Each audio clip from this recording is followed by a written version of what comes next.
America's Motor City now on the front lines in the fight against coronavirus. The U.S. Surgeon General now declaring Detroit a coronavirus hotspot.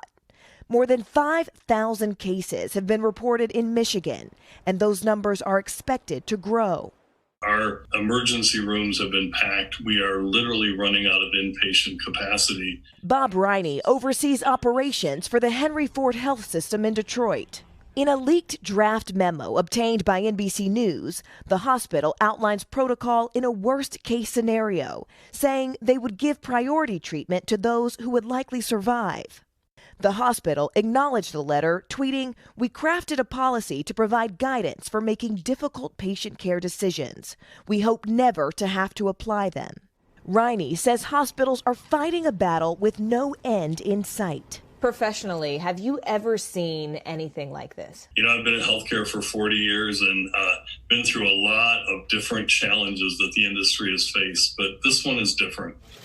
This weekend, President Trump approved a disaster declaration for Michigan, unlocking federal assistance to help recovery efforts there. But not before criticizing the state's governor, Gretchen Whitmer, and her response to the outbreak, tweeting, "Failing Michigan governor must work harder." It's got to be all hands on deck. We are not one another's enemies. The enemy is the virus, and it is spreading and it is taking American lives. Detroit's famous auto show has been canceled this year. Now, FEMA reportedly plans to turn the downtown convention space, where it would have taken place, into a makeshift field hospital for coronavirus patients. While this Ford plant is now rushing to manufacture masks and other personal protective equipment. Attention, please. There is no congregating allowed.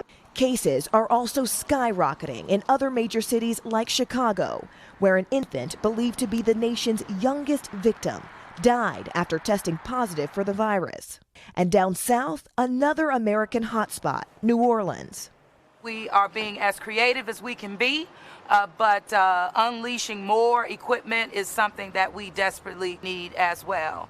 There are more than 3,000 cases in Louisiana, but in one town Sunday, hundreds ignored the state's ban on large gatherings to attend church services. American cities stretch to their limit as the virus continues to surge.